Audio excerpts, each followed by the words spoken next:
Even I was astounded when I was collecting the data for this month. I said, what the hell is going on in Tampa Bay? Well, stick around because this is your Tampa Bay real estate market report for July. Let's go.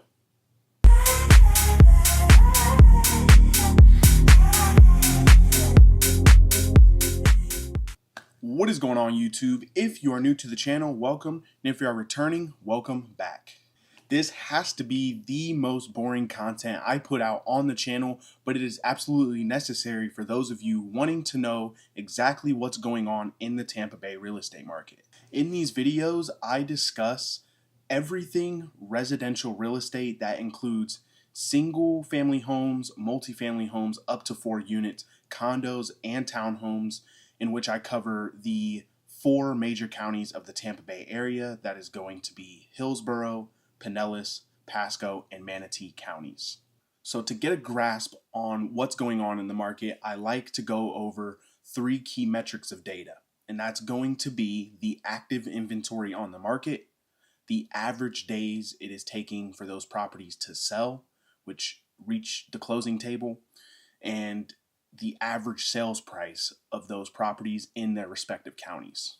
Now, I want to hit pause just real quick, and before we get into the numbers, I want to let you guys know that I am a licensed agent in the state of Florida. So if you have real estate goals, questions, or dreams of moving to Florida, especially the Tampa Bay area, I would be honored to earn your real estate business and help you make your transition here as smooth as possible. So I'm going to drop my contact information on screen so you guys can get in touch. But without further ado, let's go ahead and go over the numbers. Okay, so first on our list is Hillsborough County with an active inventory of 7,216 properties, a decrease from what we saw in June, taking an average of 55 days to sell, an increase from what we saw last month, and an average sale price of $501,950, a decrease from what we saw a month ago.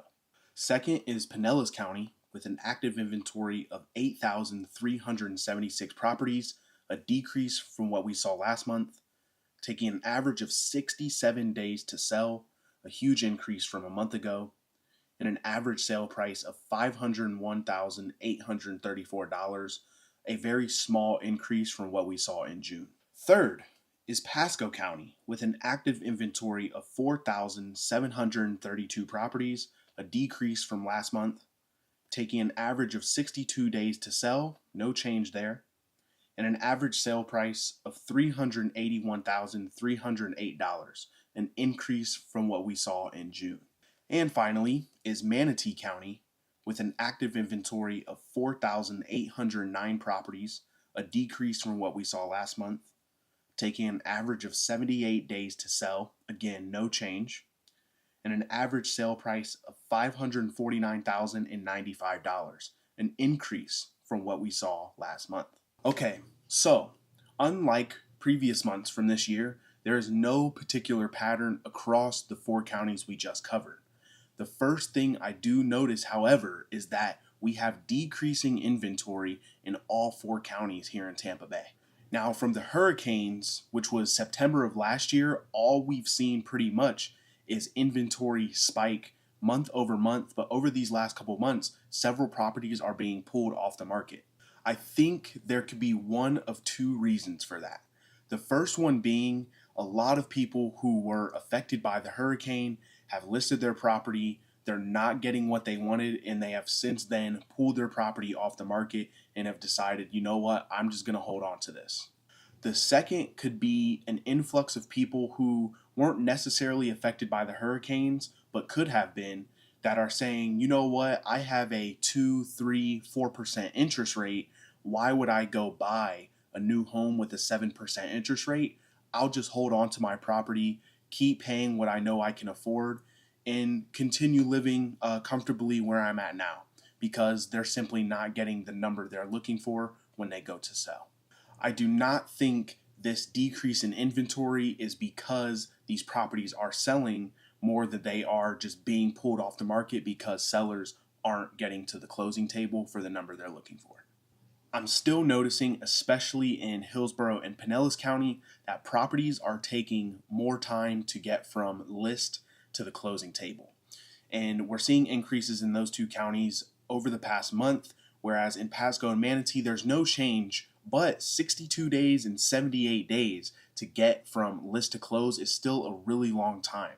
So that's telling us that properties are still sitting on the market longer, negotiations are lasting longer, and it's taking more time for buyer and seller to reach an agreement to eventually get to that closing table. Now, over the course of the last month, we do see 3 of the 4 counties increasing in property value. However, Pinellas and Pasco County is only an increase of just a couple $1,000s. However, Manatee is seeing a significant increase in property value, almost $50,000 on average from what we saw a month ago. And what that tells me is maybe Manatee County has better recovered from last year's hurricanes, and maybe their luxury market is carrying the property values and pushing up that average from what we've seen in the past couple months. I also would take into consideration that developments like Lakewood Ranch, who have these builders completing these brand new homes, and these homes are more oftentimes than not starting at 400,000, 350,000, and that's being generous. So those homes within Manatee County, those are closing, on the daily, on the weekly, and could be pushing up that average sales price like I mentioned before. I think another reason could be that those who are in Pinellas County or, West Pasco County are thinking, I'm going to move further inland into, East Pasco, Hillsborough, East Manatee, and they're trying to move away from the flood zones. And that could ultimately be pushing up the property value simply because there's more demand in these non-flood zone areas. And when it comes to Pinellas County, your non-flood zone shrinks significantly compared to their competing counties. Now the question is, where do I think the market is going to go from here? Well, I must say that interest rates are putting a downward pressure on home values. I'm seeing a lot of listings sitting, sellers having to come down on price, offering some kind of concession in order to win a buyer.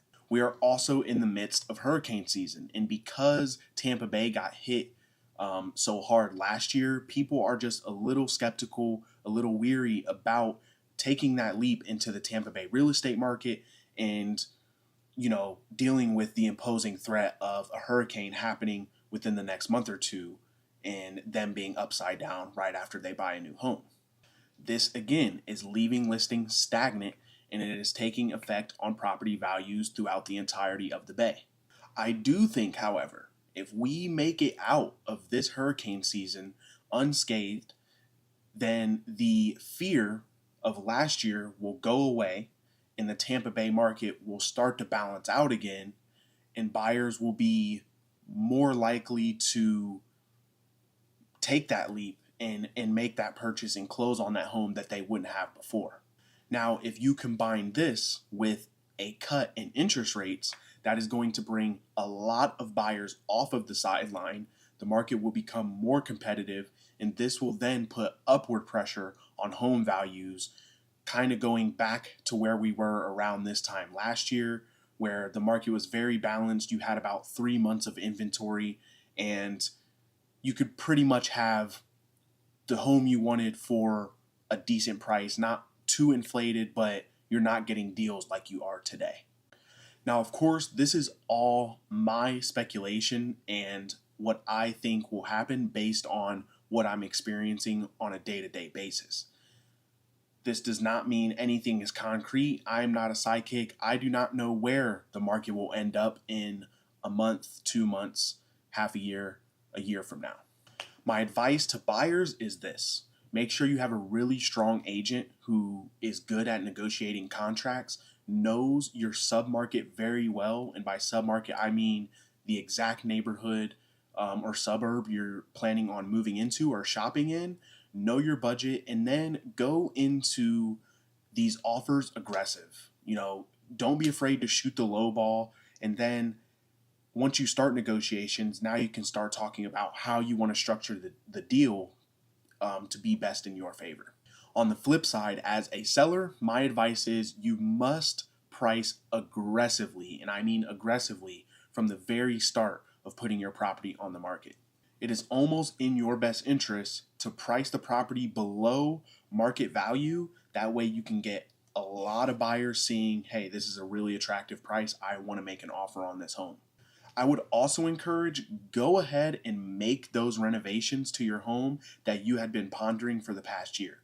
Go ahead and renovate your bathroom, update your kitchen, put new floors in.